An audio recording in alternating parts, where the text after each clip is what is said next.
The elegant crystal glasses caught the warm light from Uncle James's chandelier as he pointed his fork at me across the mahogany dining table. Gandalf, when are you going to stop playing with stocks and get a real job like normal people? His voice carried that familiar condescending tone that made my stomach tighten. Leave investing to the professionals who actually know what they're doing.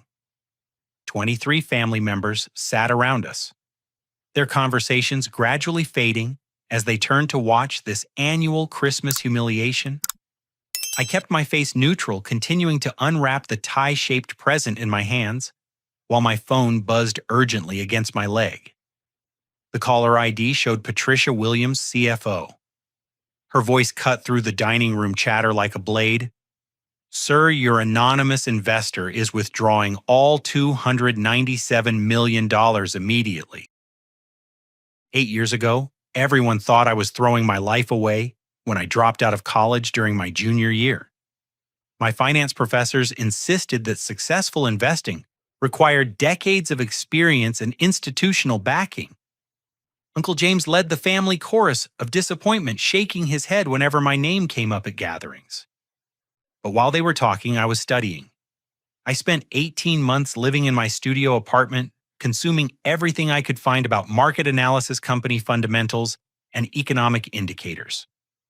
My walls became covered with charts, tracking commodity prices, interest rate fluctuations, and sector rotations. I read every annual report from Fortune 500 companies, memorizing cash flow patterns and debt structures until the numbers told stories in my head. My breakthrough came when I realized most retail investors focused on daily price movements instead of long-term value creation. I developed a systematic approach to identifying undervalued companies with strong management teams and competitive advantages. My first successful investment turned $3,000 into $12,000 over 18 months. The second turned $15,000 into $42,000 over 2 years. By my 25th birthday, I was managing a portfolio worth $1.8 million. I incorporated multiple shell companies through different states, creating layers of legal separation that kept my identity completely anonymous. Every investment flowed through this network, ensuring that target companies never knew who was providing their capital. 5 years ago, I discovered Sterling Manufacturing while researching industrial suppliers in the Midwest. The company had been family-owned for 60 years, producing specialized components for automotive and aerospace industries. Their financial statements told a desperate story, declining revenues, mounting debt, and cash flow problems that threatened immediate bankruptcy. What caught my attention was their underlying value. Sterling owned valuable real estate, possessed strong customer relationships, and maintained manufacturing capabilities that competitors would pay premium prices to acquire. The company simply needed capital injection and strategic guidance to survive the economic downturn.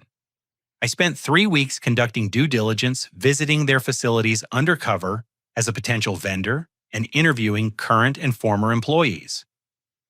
Everything confirmed my analysis. Sterling was fundamentally sound, but financially starved. The ownership trail led back to my Uncle James, though I had no idea he was involved when I began my research. He had inherited the company from his father-in-law and struggled to manage both the business operations and family expectations. Public records showed him taking larger salaries each year while the company's performance declined. I structured my investment through Pinnacle Capital Holdings, one of my shell entities. The legal documents specified that I would provide exactly $297 million in exchange for preferred shares and operational oversight rights. Uncle James would retain nominal control, while my representatives handled strategic decision-making. The transformation was immediate. We upgraded manufacturing equipment, streamlined production processes, and expanded into emerging markets. Within 2 years, Sterling had become profitable again. By year 4, they were industry leaders in 3 separate product categories: Uncle James took complete credit for this turnaround, giving interviews to trade publications about his visionary leadership and innovative business strategies. He never mentioned the mysterious investor who had saved his company from bankruptcy. At family gatherings, he would lecture everyone about proper business management while I sat quietly listening to him appropriate my work. My cousin Sarah had become a corporate attorney in Chicago, specializing in mergers and acquisitions. She often mentioned how impressed she was with Uncle James's business acumen, pointing to Sterling's remarkable recovery as evidence of his hidden talents. He really found his groove as a leader.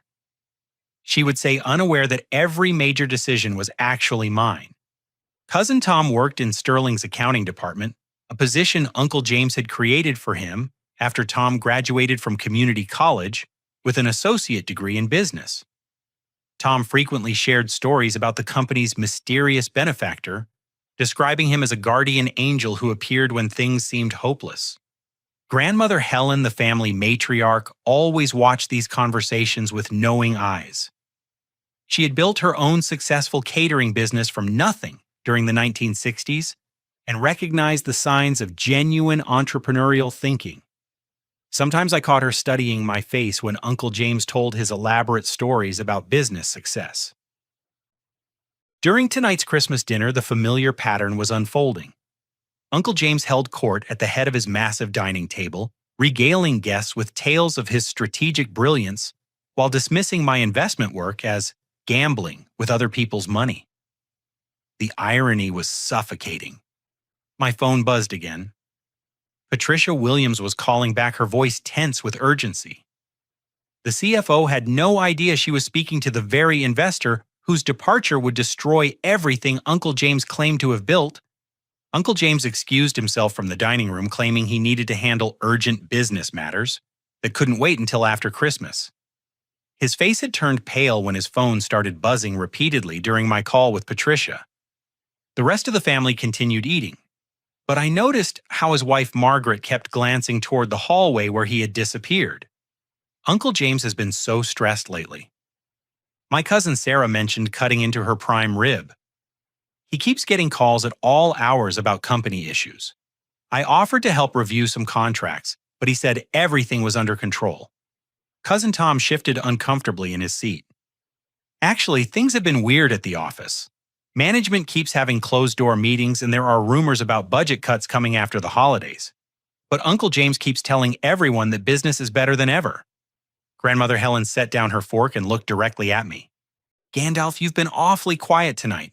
Usually you have more to say when business topics come up. I chose my words carefully. I'm just listening. Sometimes you learn more by observing than by talking. The conversation turned to family updates and holiday plans. But I was mentally reviewing the withdrawal timeline I had established with my legal team. The process would take 72 hours to complete, during which Sterling Manufacturing would receive formal notification of the anonymous investor's departure. Uncle James would have exactly 3 days to find alternative financing or begin bankruptcy proceedings. 5 years ago, when I first invested in Sterling, the company employed 412 people across 3 manufacturing facilities. Uncle James had inherited a workforce that trusted the family name and believed in the company's mission. These weren't abstract numbers in a financial model. They were real people with mortgages, car payments, and children's college funds, depending on Sterling's continued operation. I had always planned for this moment to come eventually. My investment strategy never involved permanent ownership of any single company. The goal was to identify undervalued assets, provide capital for recovery, and growth, then exit when maximum value had been created. Sterling had reached that point 6 months ago, but I had delayed the withdrawal because I knew Uncle James lacked the skills to maintain the company's success independently. Now his public humiliation had forced my hand. I couldn't continue subsidizing his ego while he diminished my accomplishments in front of our entire family.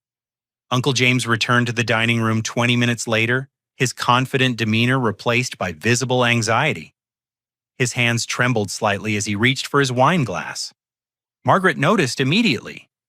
"Everything all right, honey?" she asked, her voice carrying the concern of someone who had been married long enough to recognize genuine distress.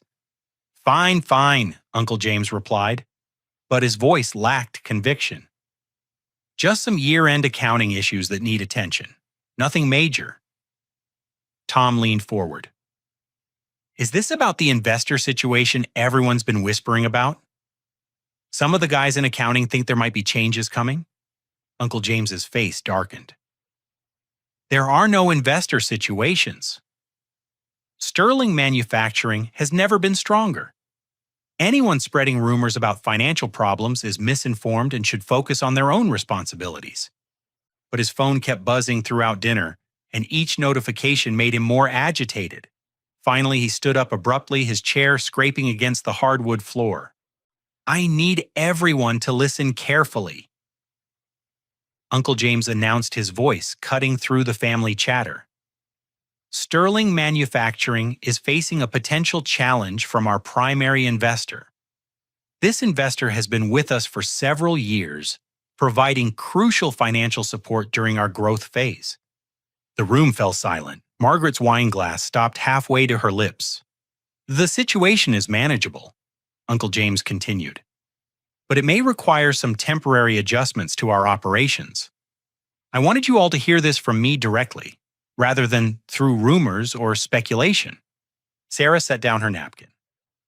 What kind of adjustments are we talking about? Possible workforce reductions? Delayed expansion projects? Maybe some facility consolidations? Uncle James's voice was steady, but I could see the desperation behind his eyes. Tom, your position is secure, but some of your colleagues might be affected. Grandmother Helen spoke into the silence that followed. How much money are we talking about? Uncle James hesitated before answering. The investor has contributed approximately $300 million over the past 5 years. If they withdraw completely, we would need to find alternative financing very quickly. The number hung in the air like smoke from a house fire. $300 million was more money than most of our family members would see in 10 lifetimes. The realization that Sterling's success depended entirely on this mysterious benefactor shattered Uncle James's carefully constructed narrative about his business genius. Do you have backup plans? Sarah asked, her legal training kicking in. Other investors lined up bridge financing options. Uncle James shook his head slowly. I've been working on developing relationships with institutional investors, but nothing concrete yet. The timeline might be challenging. Tom's face had gone white. Uncle James, my wife is 7 months pregnant. If the company has to lay people off, I said your job is safe. Uncle James snapped, then immediately softened his tone. We're not at that point yet. I'm exploring every option. But I could see in his eyes that he was lying. There were no other options because there never had been. For 5 years, Uncle James had been living a fantasy where his natural business acumen had transformed a failing company into an industry leader. The truth was that every success, every expansion, every innovation had been funded by my capital and guided by my strategy. Now reality was collapsing around him, and he was finally understanding what I had always known: he was not the business genius he pretended to be. After dinner, while the family gathered in the living room for gift exchange and holiday movies, I retreated to Uncle James's home office to make some private calls. The mahogany-paneled room was filled with awards and photographs celebrating Sterling Manufacturing's recent achievements. Every plaque on the wall represented success that Uncle James had claimed, while my actual contributions remained invisible. My first call was to Marcus Chen, my primary financial advisor and the architect of the shell company structure that had kept my identity hidden. Marcus confirmed that the withdrawal process was proceeding on schedule, with formal documentation being delivered to Sterling's corporate offices on December 26th. The timing is unfortunate, Marcus noted. They'll receive the notification during the holiday shutdown, which means they won't have access to banking services or legal counsel until January 2nd. That shortens their response window considerably. My second call was to Jennifer Park, the private investigator I had hired to conduct ongoing due diligence on Sterling's operations. What she told me made my stomach turn. Your uncle has been treating company funds as his personal checking account, Jennifer reported. Over the past 18 months, he's charged approximately $1.4 million in personal expenses to corporate accounts. The mansion you're sitting in right now was purchased using a company loan that has never been repaid. She detailed a pattern of financial misconduct that went far beyond poor judgment. Uncle James had been systematically draining Sterling's cash reserves to fund a lifestyle he couldn't afford on his legitimate salary. Company credit cards paid for luxury vacations, expensive cars, and even Margaret's extensive jewelry collection. The board of directors is completely in the dark, Jennifer continued. Your shell company structure gave him autonomous control over day-to-day operations, and he's been filing fraudulent expense reports to cover his tracks. I hung up and stared at the family photographs covering Uncle James's desk. Pictures of company picnics, retirement parties, and holiday celebrations showed hundreds of Sterling employees who had no idea their jobs depended on the whims of a man who was stealing from their paychecks. Grandmother Helen appeared in the doorway carrying 2 cups of coffee. I thought you might need some caffeine. You look like someone who's processing difficult information. She settled into the leather chair across from Uncle James's desk, studying my face, with the same perceptive intelligence that had built her catering empire from a single food truck. How long have you known? She asked quietly. Known what? Don't insult my intelligence, Gandalf. I've been watching you during these family gatherings for years. You never react to James's stories the way someone would if they were hearing about business strategies for the first time. You respond like someone who already knows the details because you lived through them yourself. I sipped my coffee, considering how much to reveal. Grandmother Helen had always been the family's moral compass, the person everyone turned to when difficult decisions needed to be made. If anyone deserved the truth, it was her. Sterling Manufacturing would have filed for bankruptcy 5 years ago without outside intervention, I said carefully. Uncle James inherited a company that was drowning in debt and losing market share to more efficient competitors. And someone provided the capital to turn things around. She continued, her eyes never leaving my face. Someone who understood the business well enough to make exactly the right strategic decisions. The investment was structured anonymously to protect both parties, I replied. Grandmother Helen smiled. You always were the smartest one in this family. Even as a child, you could see patterns that everyone else missed. When you dropped out of college, I knew you had a plan. James thought you were throwing your life away, but I could see you were building something. From the living room came the sound of children laughing and adults discussing the merits of various holiday movies. Our family was enjoying their Christmas celebration, while the foundation of their financial security was crumbling in real time. What happens now? Grandmother Helen asked. That depends on Uncle James, I replied. He can either acknowledge reality and accept help, or he can continue pretending to be something he's not until everything collapses. She nodded slowly. Pride has always been James's weakness. His father-in-law built Sterling through decades of careful planning and conservative management. James inherited success and convinced himself he had created it. My phone buzzed with another urgent message from Patricia Williams. Sterling's CFO was discovering the extent of Uncle James's financial mismanagement as she prepared documentation for the investor withdrawal. The audit trail was revealing expenditures that couldn't be justified by any legitimate business purpose. When I rejoined the family in the living room, Uncle James was fielding more phone calls in the kitchen. I could hear fragments of conversation as he pleaded with various business contacts, describing Sterling's situation in increasingly desperate terms. None of them were offering the kind of immediate financing that would prevent disaster. Tom approached me during a quiet moment, his face creased with worry. Gandalf, can I ask you something private? We stepped onto the back patio where the December cold provided privacy from the rest of the family. I've been working at Sterling for 3 years, Tom began, and I've seen things that don't add up. Uncle James takes credit for decisions that come from somewhere else. He'll announce a new strategy on Monday, but the implementation plans are always ready immediately, like someone else had already worked out all the details. Tom paused, studying my expression. The other thing is he spends money like someone who doesn't understand where it comes from. Last month he bought a new BMW and charged it to the company fleet budget. When I pointed out that we were over budget, he told me not to worry about accounting details. I listened without commenting, but Tom continued.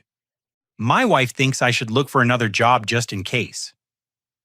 But Sterling is the best employer in our area, and with the baby coming, I can't afford to take risks. Do you think Uncle James is telling the truth about having everything under control? Before I could answer, the kitchen door opened, and Uncle James stepped outside, his phone pressed to his ear. I understand your position, but this is a temporary liquidity issue, not a fundamental business problem, he was saying. Sterling Manufacturing has been profitable for 4 consecutive years. We're just experiencing a single investor departure that requires bridge financing. Whoever was on the other end of the call was clearly not interested. Uncle James's voice became more strained. What do you mean you need collateral? The company itself is worth 10 times what I'm asking for. Our manufacturing facilities alone are valued at over $50 million. The call ended abruptly, and Uncle James noticed Tom and me standing there. Everything's fine, he said automatically, but his hands were shaking. Just working through some temporary financing arrangements. Nothing that affects day-to-day operations. But his eyes told a different story. Uncle James was beginning to understand that 5 years of borrowed success was about to come crashing down, and he had no idea how to prevent it.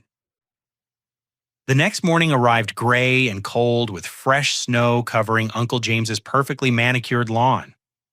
I'd spent most of Christmas night researching Sterling's current financial position through my various corporate networks, and the situation was even worse than I had anticipated.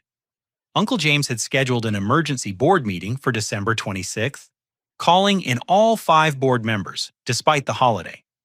Through my network of corporate contacts, I learned that he was planning to present a modified version of the truth, downplaying both the investor withdrawal and his personal financial misconduct. Margaret cornered me in the kitchen while I was making coffee, her face drawn with exhaustion. She had clearly been awake most of the night worrying about their family's future. Gandalf, I need to ask you something, and I need you to be completely honest with me, she said, her voice barely above a whisper. Do you think James is in real trouble? I measured my words carefully. What makes you think there might be a problem? Last night, after everyone went to bed, I found him in his office going through financial documents. He was adding up numbers on a calculator, and when he saw me, he quickly put everything away. James never hides business information from me unless something is seriously wrong. Margaret poured herself a cup of coffee with trembling hands. This house, our cars, the country club membership, all of it depends on Sterling's success. If the company fails, we lose everything. We have less than $30,000 in personal savings because James always said the company was our retirement plan. The kitchen door swung open and Uncle James entered looking like he hadn't slept at all. His usually immaculate appearance was disheveled, and his eyes had the hollow look of someone facing inevitable disaster. Good morning, he said, attempting his usual cheerful tone but falling short. I hope everyone's ready for another family day. We have the board meeting this afternoon, but that shouldn't interfere with our holiday celebration. Margaret studied her husband's face. James, maybe it's time to tell everyone the complete truth about what's happening. The family deserves to know if their jobs and financial security are at risk. There's no risk, Uncle James replied, but his voice lacked conviction. I've been through difficult periods before. This is just another business challenge that requires strategic thinking. Tom appeared in the doorway, still wearing yesterday's clothes. Uncle James, I've been thinking about our conversation last night. If Sterling really is in trouble, maybe I should start looking for backup options. I can't afford to be unemployed with a baby coming. Uncle James's facade finally cracked. Damn it, Tom. I told you your job is secure. Why doesn't anyone in this family trust my judgment? The outburst stunned everyone into silence. Uncle James had always prided himself on maintaining perfect composure, especially in front of family members. Seeing him lose control was like watching a dam burst. Sarah walked into the kitchen at that moment carrying her laptop bag. I took the liberty of doing some research on Sterling Manufacturing's public filings. James, we need to talk privately about what I found. Uncle James's face went white. What kind of research? Corporate debt structures, asset valuations, and cash flow statements from the past 5 years. Also some interesting patterns in executive compensation and expense reporting. Sarah's voice had taken on the professional tone she used when delivering bad news to clients. Grandmother Helen joined us, surveying the tension in the kitchen, with her characteristic perceptiveness. It seems like this family meeting needs to happen sooner rather than later. James, whatever you're dealing with, we're stronger when we face problems together. Uncle James looked around the kitchen at his family members, all of whom were staring at him with expressions ranging from concern to suspicion. The weight of 5 years of deception was finally becoming unbearable. Fine, he said, slumping into a chair. Let's all go into the living room and I'll explain the situation completely. 20 minutes later, the entire extended family was gathered in Uncle James's spacious living room. He stood in front of the fireplace looking like a defendant preparing to address the jury. Sterling Manufacturing is facing the potential loss of our primary investor.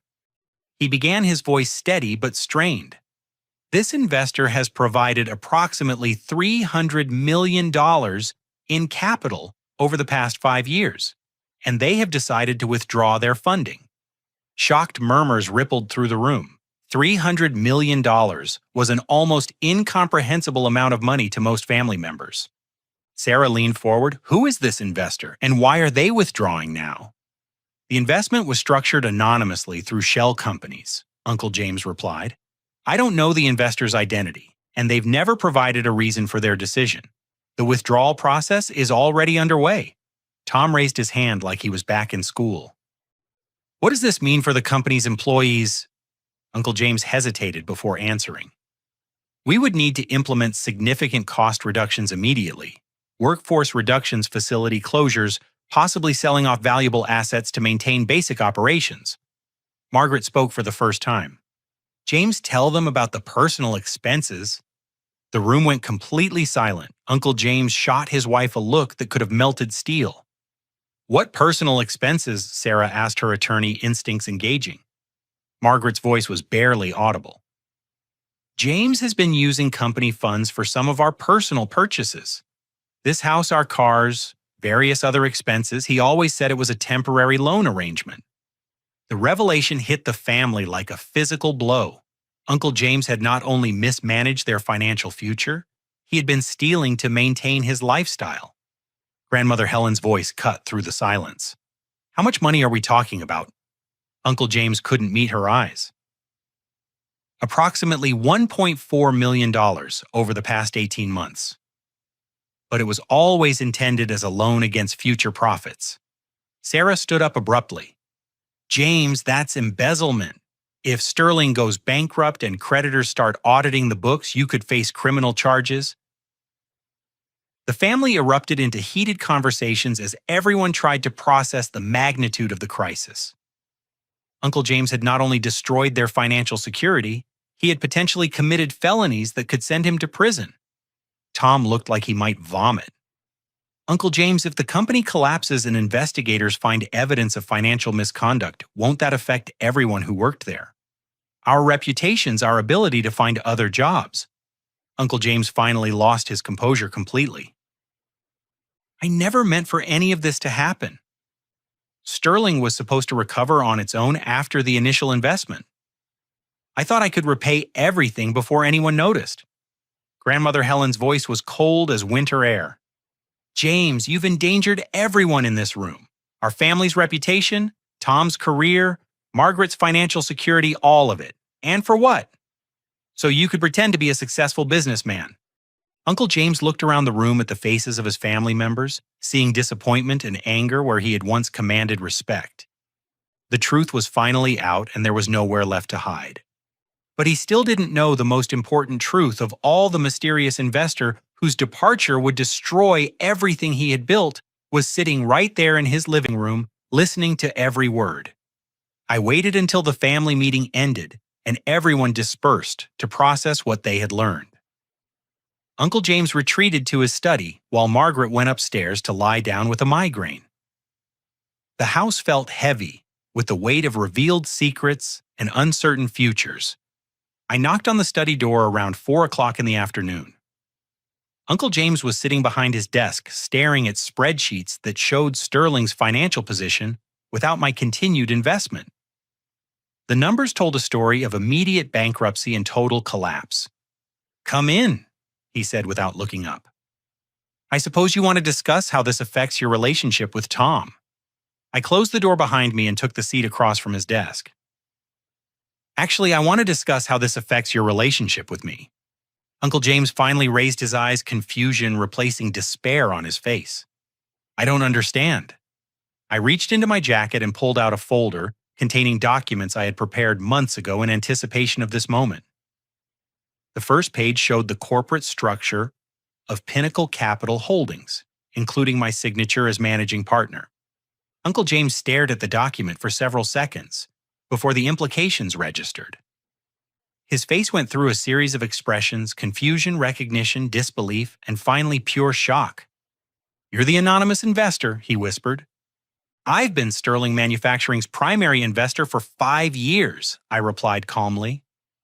"Every dollar of the $297 million you mentioned came from my investment portfolio."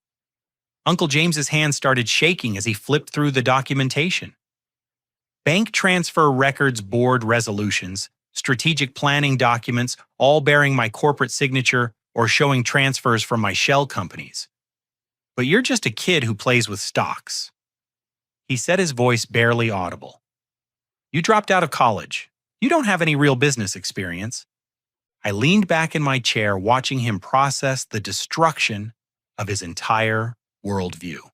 "I've been managing investment portfolios since I was 22 years old. My personal net worth is approximately $43 million. Sterling Manufacturing represents about 6% of my total holdings." Uncle James set the documents down with trembling hands. Why did you invest in my company if you knew I was incompetent?" "Because Sterling had excellent fundamentals beneath the poor management," I replied. "Valuable real estate, strong customer relationships, quality manufacturing capabilities. The company just needed capital and strategic guidance." "Strategic guidance that came from you," Uncle James said, understanding finally dawning. "Every major decision over the past 5 years originated from recommendations by my consulting team. Equipment upgrades, market expansion, operational improvements, all of it. You implemented my strategies and took credit for the results." Uncle James buried his face in his hands.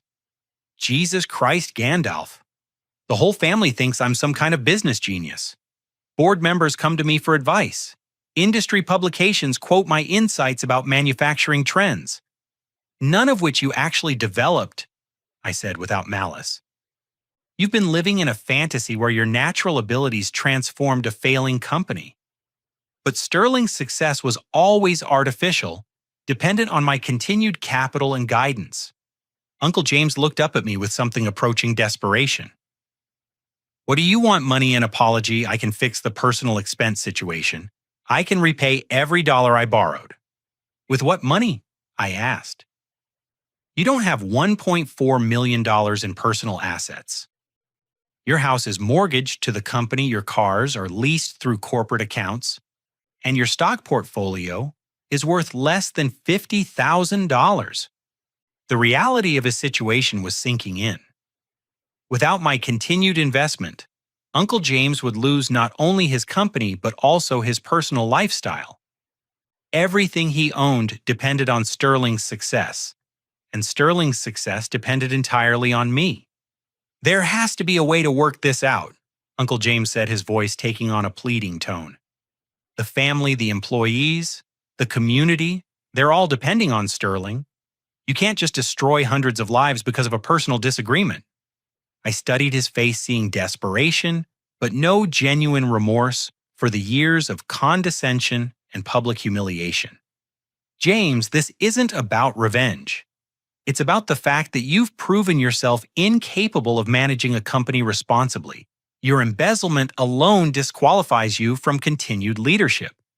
Uncle James stood up abruptly, his chair rolling backward into the bookshelf. Fine. I made some mistakes with company funds, but that doesn't give you the right to destroy everything. I built relationships with customers, developed strategic partnerships, created value that goes beyond just money. You didn't build anything, I replied calmly. You were a figurehead implementing strategies developed by my consulting team. Every customer relationship, every strategic partnership, every innovation came from work that I funded and directed. Uncle James began pacing behind his desk, his desperation transforming into anger. So what's your end game here? You reveal yourself as the mystery investor, humiliate me in front of the entire family, and then walk away? Leave 400 people unemployed just to prove how smart you are. I had anticipated this response. Uncle James's pride wouldn't allow him to acknowledge his incompetence even when faced with overwhelming evidence. He would rather see Sterling collapse than admit he needed my help to succeed. I'm willing to continue my investment under modified terms, I said, pulling out a second folder. Complete management, restructuring with you removed from all operational authority. Professional oversight of financial controls to prevent future embezzlement. Restitution plan for misused corporate funds. Uncle James snatched the document from my hands, scanning the conditions I had outlined. His face reddened as he read through the requirements. This is humiliating, he said.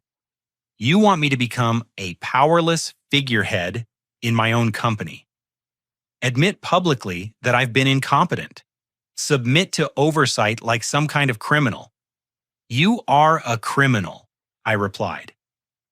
Embezzling $1.4 million is a felony. The only reason you're not facing prosecution is because I'm the primary victim and I haven't filed charges. Uncle James threw the contract onto his desk. I won't do it. I won't let some college dropout turn me into a laughingstock. Sterling Manufacturing is my legacy, my family's heritage. I'd rather see it destroyed than handed over to someone who doesn't understand what it means. I stood up, gathering my documents. Then that's exactly what's going to happen. The withdrawal process completes in 48 hours.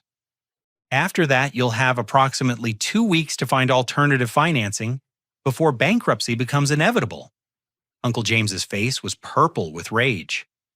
You think you can just waltz in here and destroy lives without consequences?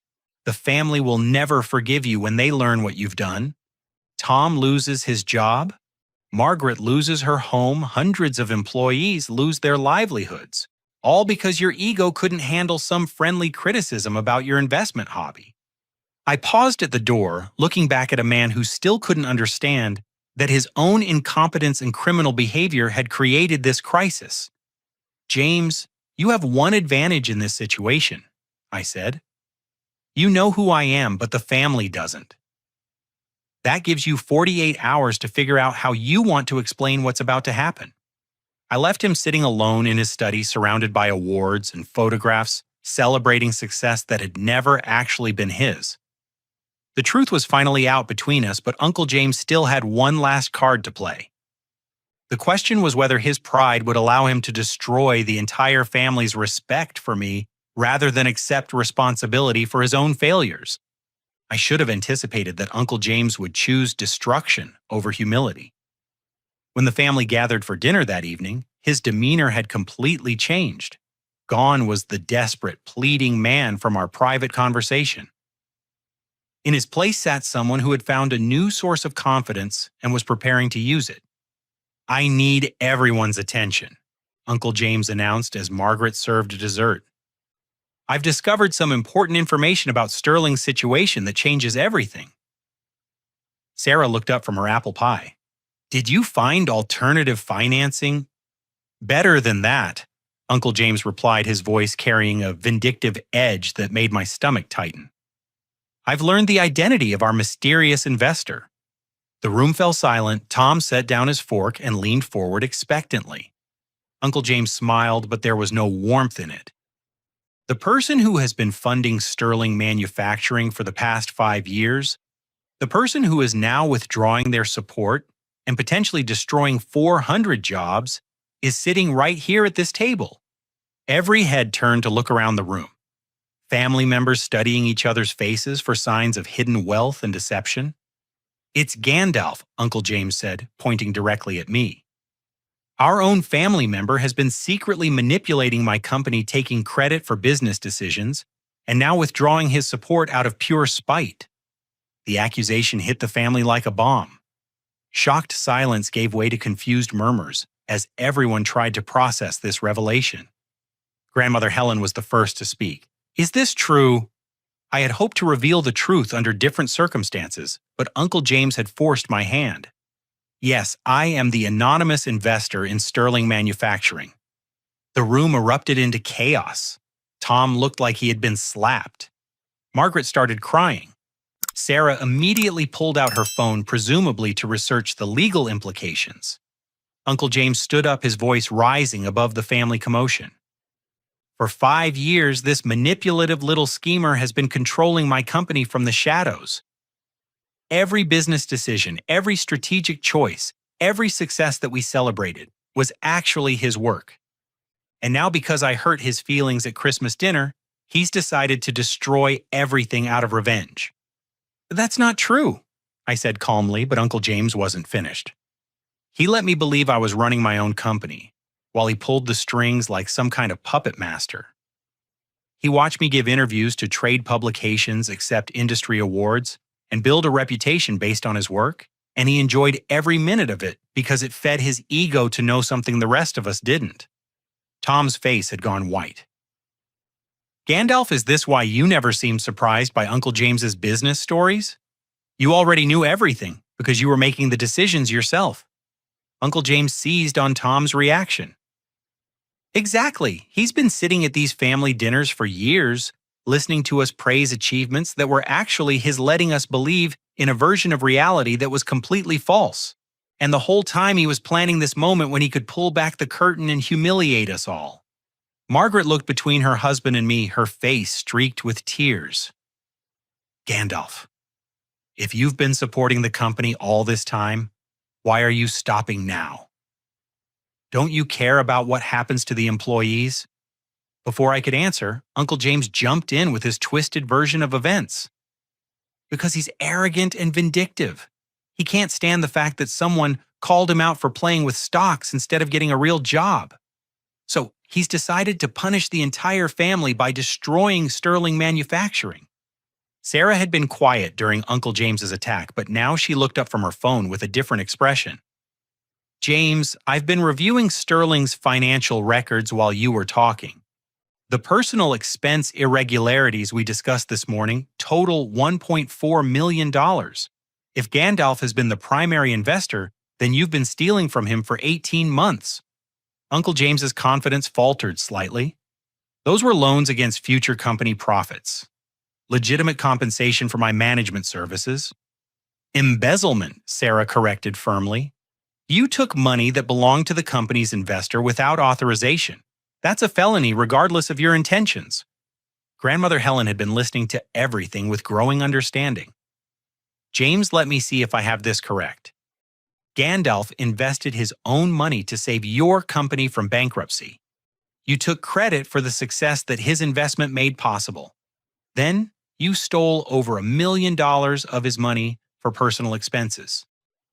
And now you're angry because he's choosing not to continue funding your incompetence and criminal behavior. Uncle James's face reddened. He manipulated the entire family. He let us believe a lie for 5 years while he secretly controlled everything. That's not normal behavior. That's the action of someone with serious psychological problems. Tom had been processing everything in silence, but now he looked directly at me. Gandalf, I need you to explain this from your perspective. Because right now, it sounds like you deliberately deceived our entire family while playing games with our livelihoods. I stood up knowing that this moment would determine how the family viewed me for the rest of our lives. 5 years ago, Sterling Manufacturing was 2 months away from bankruptcy. James had inherited a profitable company and driven it into the ground through poor management and excessive personal spending. 412 people were going to lose their jobs. I pulled out the folder of financial documents I'd brought to dinner. I invested $297 million of my own money to save those jobs. Every strategic decision that transformed Sterling from a failing company into an industry leader came from my consulting team. James implemented our recommendations and took full credit for the results. Sarah examined the documents, her legal training evident in how she analyzed the corporate structure and investment timeline. These records show that Gandalf's investment came with specific strategic requirements. James wasn't just a figurehead. He was contractually obligated to implement certain business practices. Uncle James scoffed. So he admits to manipulating my decision-making for 5 years. He admits to saving your company and 400 jobs, Grandmother Helen corrected sharply. The question is why he's withdrawing his support now. I looked around the table at my family members, seeing confusion, disappointment, and anger in their faces.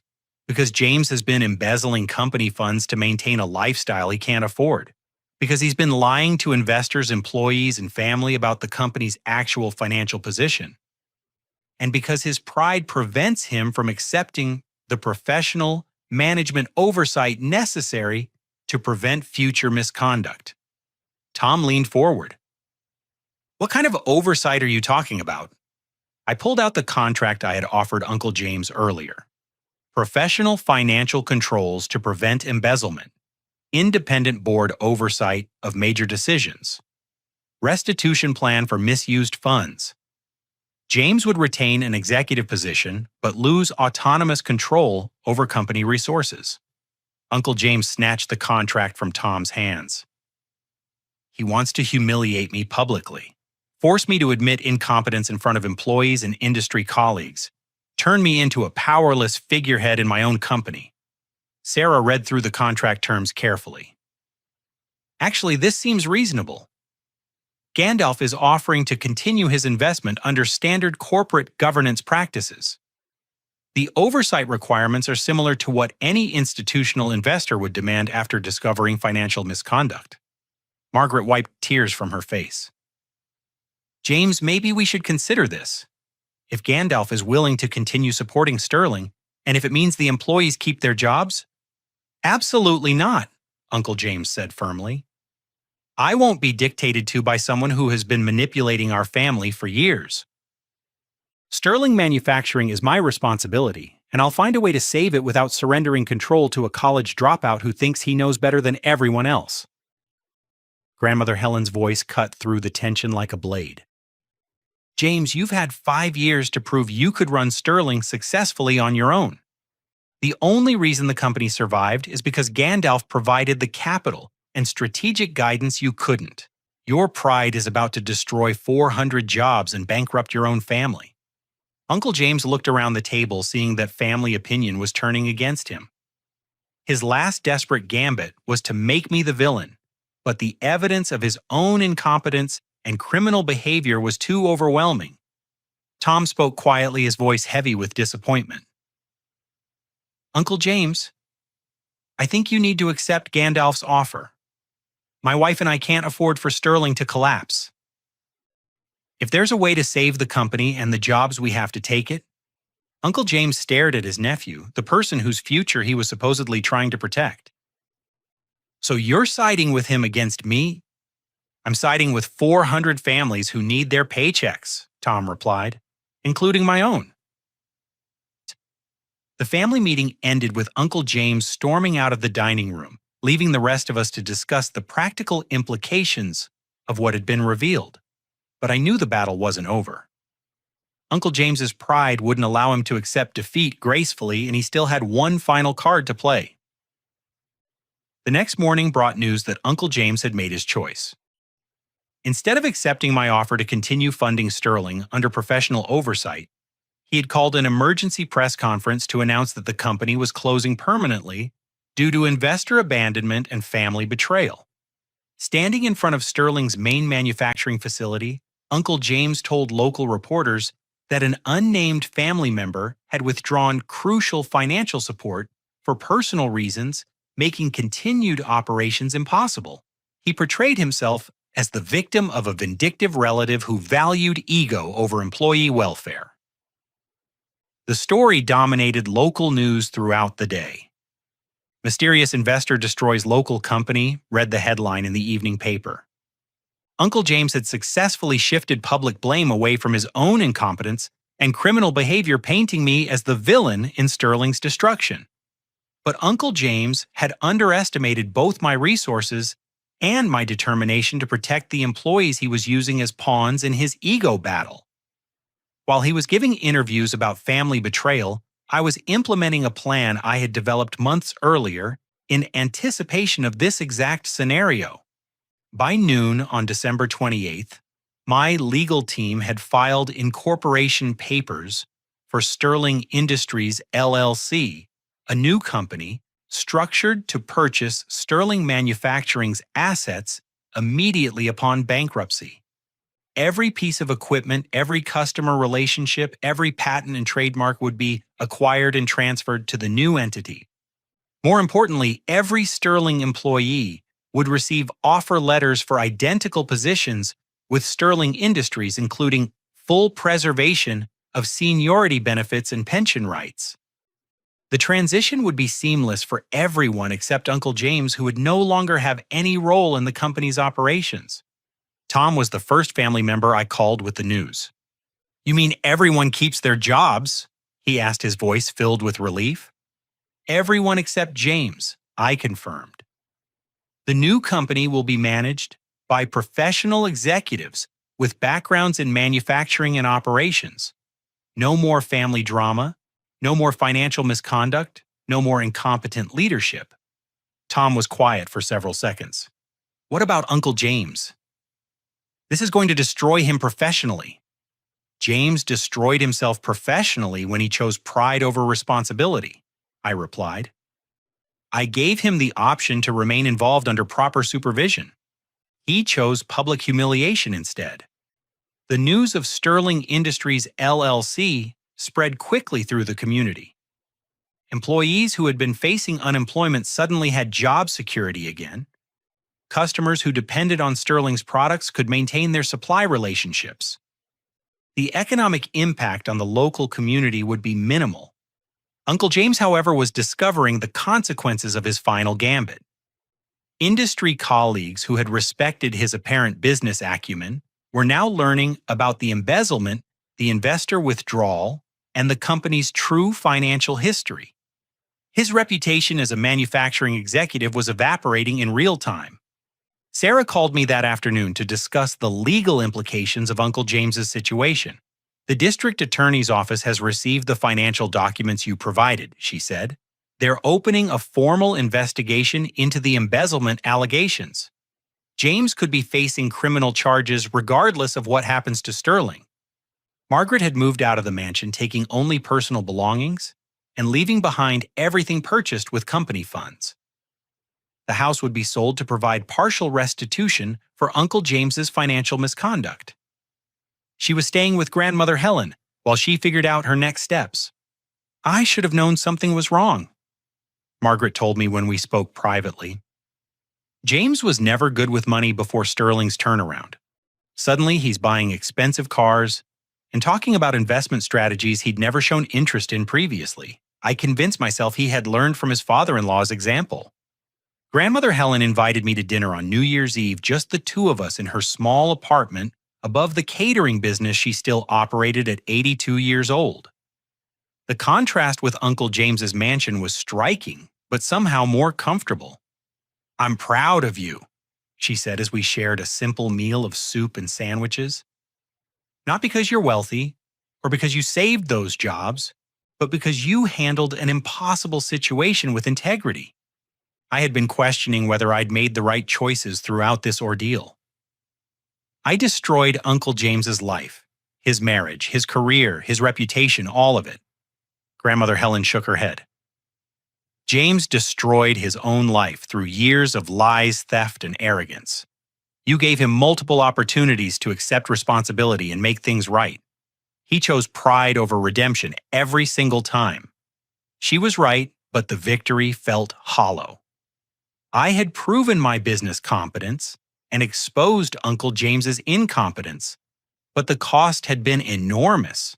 Our family was fractured possibly permanently. Uncle James would likely face criminal prosecution. Margaret was starting over at 60 years old with minimal savings.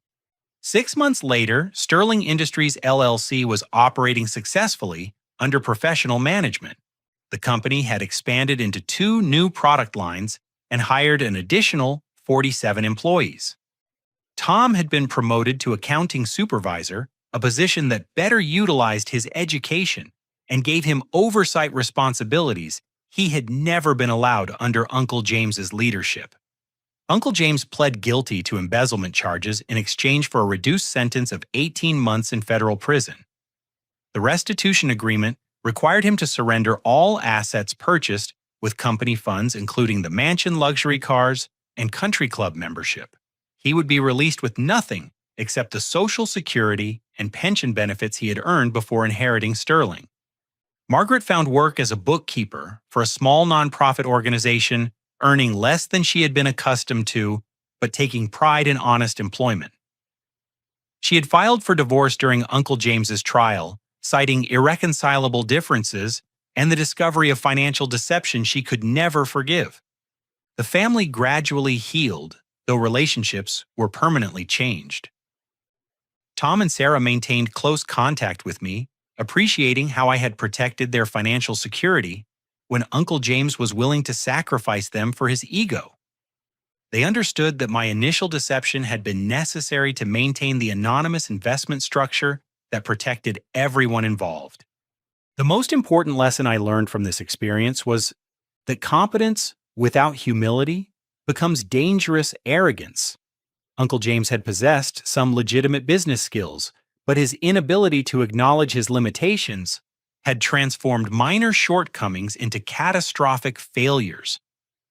Success requires not just intelligence and hard work, but also the wisdom to seek help when facing challenges beyond your capabilities. I also learned that family loyalty has limits. Supporting someone's destructive behavior isn't love. It's enabling. True loyalty sometimes requires difficult conversations and hard choices that protect the greater good over individual pride. Sterling Industries continues to thrive 5 years later, now employing over 600 people across 4 facilities. The company has become a case study in successful business turnarounds, though most people don't know the full story of how close it came to complete destruction. Uncle James was released from prison 14 months ago and now works as a night security guard at a warehouse outside the city. He has never apologized to the family or acknowledged his role in creating the crisis that destroyed so many relationships. Perhaps pride is a harder habit to break than I realized. Tom's son was born healthy and strong, named Michael, after the grandfather he'll never meet, but whose legacy of honest work and family dedication continues through his father.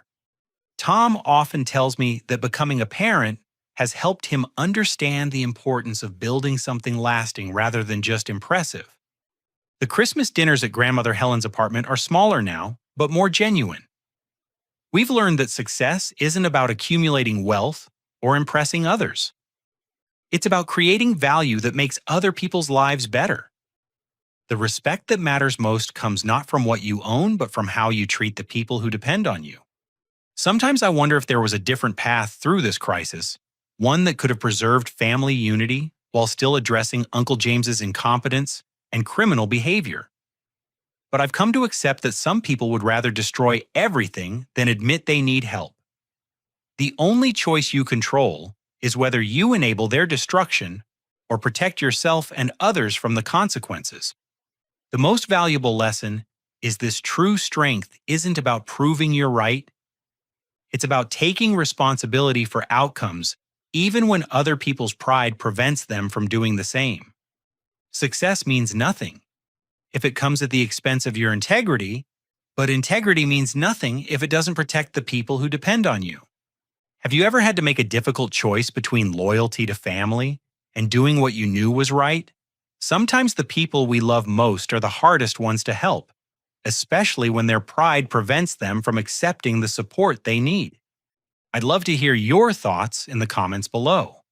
If this story resonated with you, please like this video and subscribe for more real-life stories about navigating family conflicts and business challenges.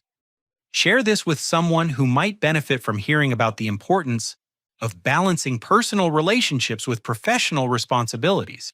Thank you for listening to my story, and I hope it helps you think about the difference between supporting someone's success and enabling their destructive choices. Remember that sometimes the most loving thing you can do is refuse to participate in someone else's self-destruction, even when they can't understand your decision.